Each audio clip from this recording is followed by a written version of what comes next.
ड्रामे की स्टार्टिंग में हम मेन लीड जेन को देखते हैं जो आर्मी में होता है। उसका आज लास्ट डे होता है यहाँ और वो बहुत खुश था। फिर वो बाहर निकलता है और ड्रामे की मेन लीड योंगजो देखता है जो कि इसका ही वेट कर रही होती है और बहुत ज़्यादा खुश होती है। जीन उसे हक करने की कोशिश करता है पर नहीं कर पाता क्योंकि ये रियलिटी नहीं पर उसका सपना होता है। जब वो सपने से उठ के देखता है तो उसकी नज़र उसके पीछे खड़े उसके बॉस पे पड़ती है जो उसे ड्यूटी के लिए उठाने आए थे। वो फ़ौरन खड़ा हो जाता है और सर उसे कहते हैं कि योनहो को भी ड्यूटी के लिए उठा देना। वो उसे उठाने जाता है तो योनहो नींद में बड़बड़ा रहा होता है, उसे मार के उठाता है। फिर वो रेडी होकर ड्यूटी पे चले जाते हैं। वहाँ जाके जीन चुपके से योंगजो को कॉल करता है पर वो कॉल रिसीव नहीं करती क्योंकि वो सो गई होती है।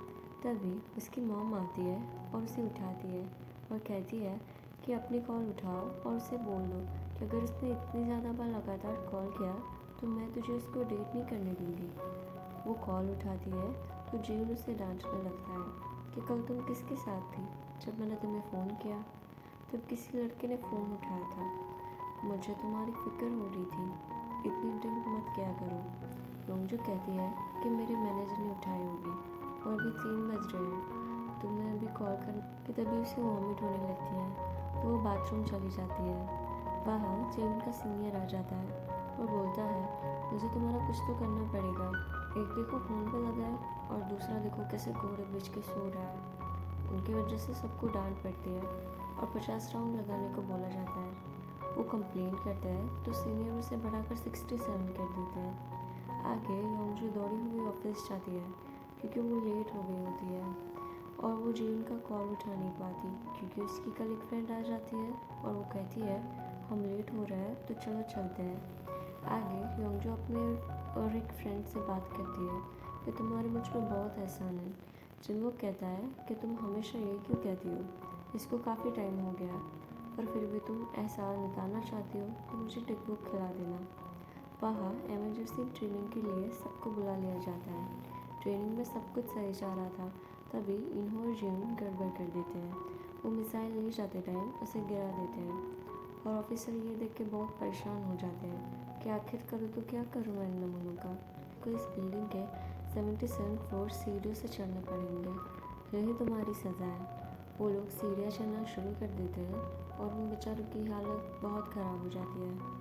फिर जब वो अपने रूम में आते हैं और बहुत थक चुके होते हैं तब उनके सीनियर ऑफिसर उन्हें बोलते हैं कि पुशअप की पोजीशन में रहो।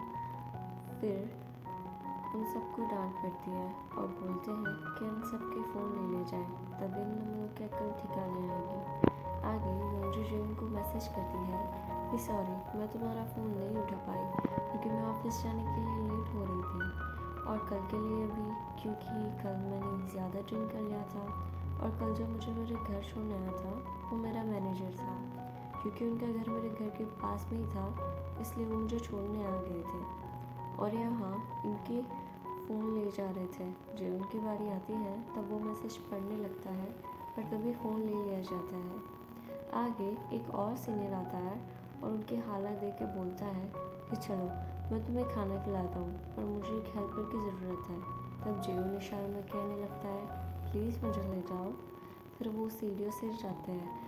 वो होटल में पहुंच जाते हैं तब वहाँ के वर्कर उसे कहती है आपसे कितनी बार कहा है आप लिफ्ट से आया कीजिए या फिर इन्फॉर्म करके आया कीजिए, आपकी वजह से यहाँ के वीआईपी गेस्ट परेशान होते हैं। जीवन का सीनियर उसे फ्लर्ट करने लगता है लेकिन वो देखता है कि होटल का मैनेजर पार्क आ रहा है तब वो जीवन को भगा कर ले जाता है और दोनों किचन में पहुंच जाते हैं।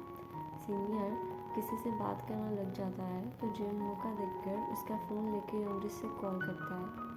योंजू कॉल उठा लेती है तो जीवन कहता है कि तुमने बोला था कि तुम सुबह से एक्सप्लेन करोगी। वो बहुत तेज़ बोल रहा होता था। योंजू साइड जाकर उससे बात करती है, वो उसे डांटे जा रहा होता है। तब योंजू कहती है कि मैंने तुम्हें मैसेज किया था। फिर जीवन कहता है कि क्या तुम एक मैसेज से सब कुछ टालने की कोशिश कर रही हो, जबकि उसने मैसेज पढ़ा भी नहीं था। वो उसे एक्सप्लेन कर रही होती है तभी जीवन उसका सीनियर बुला लेता है और वो कॉल काट देती है। योंजू अपने डेस्क पे जाती है तब उसके फ्रेंड्स उससे पूछते हैं कि क्या तुम्हारा सोल्जर बॉयफ्रेंड था। वो कहती है हाँ, तो उसे उसके रंग पूछते हैं तो वो बताती है कि वो भी प्राइवेट है। तभी एक लड़का पूछने लगता है कि क्या तुम उससे शादी करने वाली हो, पर तुम्हारी तो शादी की उम्र भी निकल जाएगी जब तक वो मिलिट्री से डिस्चार्ज होगा। तभी दूसरी कलीग कहती है कि वो पागल थोड़ी है जो इतना वेट करेगी। आगे जिन को कॉल करती है पर वो कॉल नहीं उठाता क्योंकि फ़ोन तो उसके पास था ही नहीं। फिर रात को इन्हों जिन से कहता है कि मैंने सर से फ़ोन लेने के लिए ये बोला था कि मेरा बेटा बीमार हो गया है, तो उन्होंने मुझे तुम्हारा फ़ोन दे दिया, तो तुम जाके अपनी गर्लफ्रेंड से बात कर लो। तो वो खुश होकर योंजू से बात करने चला जाता है। यहाँ योंजू काम से थकी हुई घर आके ऑफिस पे लेट जाती है। तब उसकी मॉम कहती है कि क्या तुमने जेन से बोला था कि इस टाइम कॉल ना किया करे। योंजू कहती है वो मैं भूल गई थी कहना। उसकी मॉम कहती है कि वो एक सेल्फिश, इनसेंसिबल और तुम्हारी बिल्कुल परवाह नहीं करता, तुम्हें उसके बारे में अच्छे से सोच लेना चाहिए। तब जेन की कॉल आती है तो वो उससे बात करने के लिए कमरे में चली जाती है। जेन कहता है कि मैंने तुम्हारा मैसेज पढ़ा, तुम्हें अपना ध्यान रखना चाहिए, मुझे तुम्हारी चिंता होती है। वो बोले जा रहा था पर योंजू जवाब नहीं दे रही थी। वो कहता है योंजू तुम मुझे सुन रही हो ना, पर वो कहती है कि मुझे लगता है कि हमें ब्रेक लेना चाहिए, यानी कि वो इंडायरेक्टली ब्रेकअप की बात कर रही थी।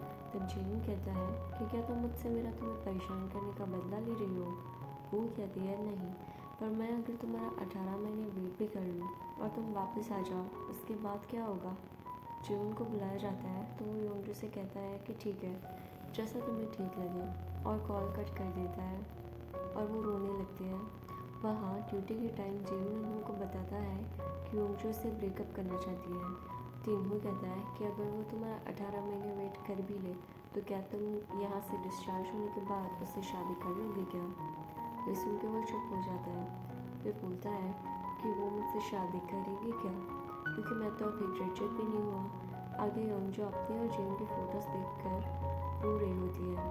तभी एक वीडियो आती है जिसमें वो जेन के बाल को मिलिट्री के लिए शेव करी होती है। वो कहता है कि मैं शॉप पर जाके करा लूँगा। तो वो कहती है कि मैं हमेशा से अपने बॉयफ्रेंड के बाल शेव करना चाहती थी, तो वो परमिशन दे देता है। पर जैसे ही वो थोड़े से बाल शेव करते हैं तो वो उसे देख के हंसने लग जाती है। वो कहता है कि क्या मैं तुम्हें फ़नी लग रहा हूँ। योंजू कहती है कि नहीं, पर तुम बहुत क्यूट लग रहे हो। तो वो अजीब सा फेस बनाने लगता है। तो योंजू कहती है कि तुम बहुत अगली लग रहे हो, ऐसे फेस मत बनाओ। वो उसे तंग करने लगता है कि तुम्हारा भी तो है ही अगली। फिर योंजू क्राई बेबी फेस बना लेती है। तो वो जेन को कहता है कि क्या तुम रो रही हो। तो वो वहाँ से चली जाती है। ये वीडियो देख के वो रो रही होती है कि तभी से जिनू की कॉल आ जाती है। वो कहता है कि मैं यहाँ किसी काम से आया था और मुझे याद आया कि तुम यहाँ पास में ही रहती हो, क्या तुम बाहर आ सकती हो, मैं तुम्हारे घर के सामने हूँ। फिर वो रेडी होकर नीचे आ जाती है। जिनू कहता है कि तुम्हारा वेट करते टाइम मैंने एक जगह रिजर्वेशन करा लिया है, चलो वहाँ चलते हैं। फिर वो एक होटल में आ जाती है और वहाँ कहता है कि मैं अक्सर यहाँ आता हूँ, यहाँ का डिनर बहुत अच्छा होता है। मंजू कहती है कि तुम्हारे मुझ पर बहुत एहसान है, तो आज की ट्रीट मेरी तरफ से। ये कहता है कि कोई बात नहीं, मैंने तुम्हें बोला था ना कि मुझे टिकट खिला देना। इनकी बातें चल रही होती है कि तभी जिन की कॉल आ जाती है, पर वो इग्नोर करती है और जिन से बातें करने लगती है। तभी जिन का वॉइस मैसेज आता है तो वो वॉशरूम आने उसका वॉइस मैसेज सुनने चली जाती है। जिन कह रहा होता है कि तुम सही कह रही थी कि तुम आके कब तक मेरा वेट करोगी, अभी तो मुझे ग्रेजुएट होना है, जॉब भी ढूंढनी है, और अगर मैं मिलिट्री से डिस्चार्ज भी हो जाऊँ तो भी मेरे फ्यूचर की पता नहीं। मैं बहुत सेल्फिश हूँ, मैं तुम्हारे साथ अच्छा नहीं कर रहा, तुम्हें वेट करा कर। योंजू चलो ब्रेकअप कर लेते हैं और तुम अपना ख्याल रखना। यूँ सुन के वो रोने लगती है और वहाँ से जिन के पास जाने लगती है। जिन पूछता है कि तुम वहाँ कैसे जाओगी। योंजू कहती है मैं टैक्सी ले लूँगी। वो कहता है मैं तुम्हें वहाँ छोड़ देता हूँ। आगे ऑफिसर जिन और इन्हों को पेट्रोल लाने भेजता है। वो लेने ये दोनों नीचे जाते हैं और उसी होटल में आ जाता है। योंजू और जिन्नू रास्ते में होते हैं तब जिन्नू कहता है कि क्या तुम मुझसे ब्रेकअप करना चाह रही हो। वो जवाब नहीं देती तो जिन्नू कहता है कि चाहे कुछ भी हो जाए मैं हमेशा तुम्हारे साथ हूँ और हमेशा तुम्हारा वेट करूँगा। और तभी एक इन्फेक्टेड पर्सन उसके गाल पे आके गिर जाता है और उसकी आँख निकल के ओंजू की गर्दन पर गिर जाती है और वो चीखने लगती है। आगे शिवम देखता है कि एक प्लेन उनके तरफ आ रहा होता है और वहाँ सब डर जाते हैं और यहीं पर एपिसोड एंड हो जाता है।